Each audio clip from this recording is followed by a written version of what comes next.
नहीं, लेकिन एक चीज तो ध्यान रखिए कि मुझे नहीं लगता है कि आने वाले दिनों में सरकार की समर्थन उनको करेंगे, और इसलिए नहीं करेंगे कि तृणमूल कांग्रेस के वाकई विकल्प यदि बनना है ऋतुप्रता बनर्जी को, तब तो उनको सड़क की लड़ाई इस सरकार के खिलाफ भी लड़नी पड़ेगी। नहीं तो फिर ममता, आखिर कोई तो उसका स्पेस लेगा।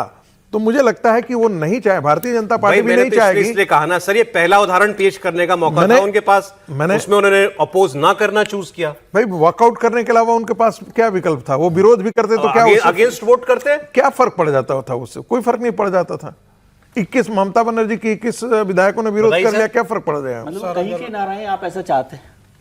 इस बार तो उन्होंने यही किया। हाँ सर, वो तो भारतीय जनता पार्टी के साथ है, इसमें कोई दो राय नहीं। अगर रविवार को अगर रात को 2 बजे तक अगर वो सीएम के साथ डिनर करेंगे रात को विपक्ष के नेता, और फिर बाहर आकर सुबह ये कह देंगे मिलने के बाद कि सरकार बहुत बेहतर काम कर रही है और जहां जरूरत होगी हम सरकार का समर्थन करेंगे, और जितने विधायकों ने विरोध किया सबको पुलिस सुरक्षा दे दी गई है, और ये कह दिया गया है कि आपके जितने विपक्ष के विधायक है ज़्यादातर लोगों को किसी ना किसी बोर्ड में एडजस्ट कर दिया जाएगा, तो उसके बाद भी अगर ये उम्मीद करें कि वो सरकार के खिलाफ बोलेंगे तो ठीक है, उनको दिखाना था, वो वॉकआउट करके चले गए। वो वोट, अगर उनको लगता है कि सरकार का विरोध करना है तो विपक्ष में मतदान करते हैं, जो ममता बनर्जी के 17 विधायकों ने किया।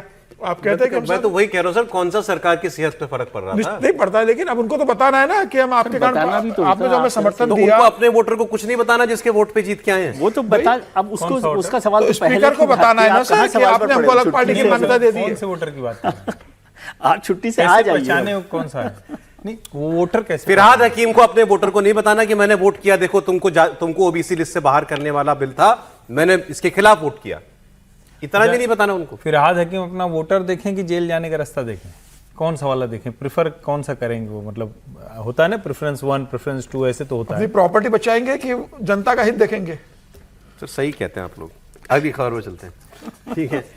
अगली खबर, आज प्रधानमंत्री नरेंद्र मोदी ने एक बहुत हाई लेवल मीटिंग बुलाई है। एक तो उनका ये तरीका है कि विदेश यात्रा से लौटते ही कुछ बड़ा, मतलब जैसे होता है ना कि भाई हाँ भाई क्या मैं बाहर गया था, पीछे क्या किया तुम लोगों ने, इस टाइप का कुछ करते हैं। आज उन्होंने सारे डिपार्टमेंट्स के सचिवों के साथ मीटिंग बुलाई है। मीटिंग का एजेंडा क्या होगा वो आपको बताते हैं। मीटिंग में ease of doing business, ease of living, इस पर खास फोकस होगा, और ये उनसे पूछा जाएगा, हर डिपार्टमेंट के सेक्रेटरी से, आप क्या कर रहे हैं इसके बारे में। इसके अलावा आत्मनिर्भर भारत को कैसे बढ़ावा देना है, इस पर उनके आइडियाज जो हैं वो पूछे जाएंगे। सारे विभागों के सचिव प्रधानमंत्री नरेंद्र मोदी को अपनी रिपोर्ट देंगे। लेकिन अब हर मिनिस्ट्री का सेक्रेटरी मतलब वही चलाता है मिनिस्ट्री, मंत्री के बाद वही है।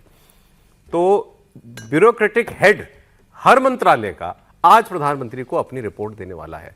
तो ये कोई छोटी मीटिंग नहीं थी सर, महत्वपूर्ण मीटिंग है। इससे पहले अभी कुछ दिनों पहले शायद आप जब पूरी मंत्रिपरिषद की मीटिंग बुलाई थी, और उसमें भी यही सारी एक्सरसाइज की गई थी। अब उसको सेक्रेटरी लेवल पर, उसके एग्जीक्यूशन लेवल पर, क्योंकि उन्होंने अपने मंत्रियों को कह दिया था कि इस पर क्या काम किया है, तो उसका एग्जीक्यूशन लेवल पर या क्या अपडेट है, मुझे लगता है कि उसको लेकर बुलाई गई है। ये बहुत फ्रीक्वेंट मीटिंग्स नहीं होती ना सर ऐसी? नहीं, ऐसी मीटिंग नहीं होती। वैसे तो ये सचिवों से तो मिलते रहते हैं इकट्ठे, सबको एक साथ मिला, सारे एक साथ सचिवों के साथ मिलना।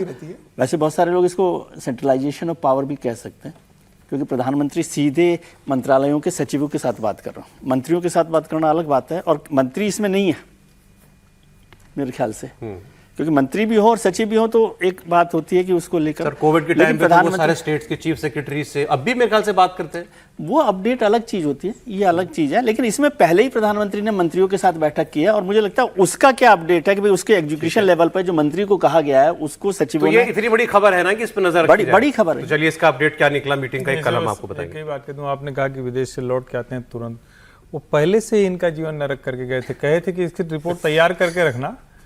ये सोचिए ना, आप समझिए कि जब वो गए भी हैं तो भी एजेंडा देख गए। मोदी जी छोड़ते नहीं है, वो ऑल टाइम बिजी रखते हैं, और अगर वो करेंगे तभी तो रिपोर्ट समझ में आएगी ना। और ये बड़ा सीरियस है कि ये जिस समय में मंत्रिमंडल विस्तार होना है, मोदी सरकार के कई मंत्रियों की छवि, कई मंत्रियों के काम वो सवालों के घेरे में है। खुद मोदी सरकार को, जिसको हर बार कहते हैं ना 2.0 वाला, तो इस वाले कार्यकाल का 2.0 वाला। आप समझे क्या कह गए, क्या गए त्रिपाठी जी?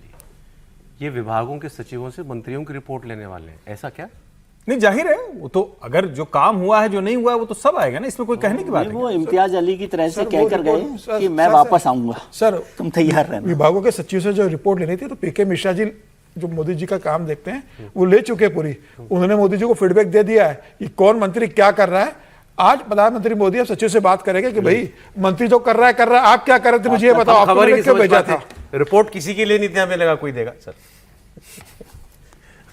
अब अंदर घुस करके तो ये नहीं है, लेकिन 2-3 बातें साफ है कि प्रधानमंत्री जब ऐसी मीटिंग करते हैं तो इसका मतलब है कि पहले ही पीएमओ के पास उन्होंने जरूर मीटिंग का समूचा सारे मंत्रालय से मंगवा लिया होगा, और प्रधानमंत्री का कार्यालय उन सारे रिपोर्ट्स को बारीकी से बहुत देगा।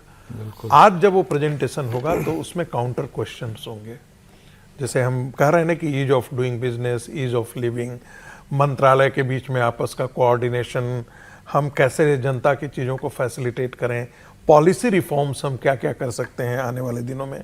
तो ये सारी बातें जो हैं वो मुझे लगता है कि अनयूजुअल मान रहे हैं विजय जी इसको कि भाई ये तो सेंट्रलाइजेशन देखिए पावर जैसी उसमें बात है। ये अनयूजुअल तो नहीं हम कर सकते हैं, unusual तो क्योंकि नहीं है।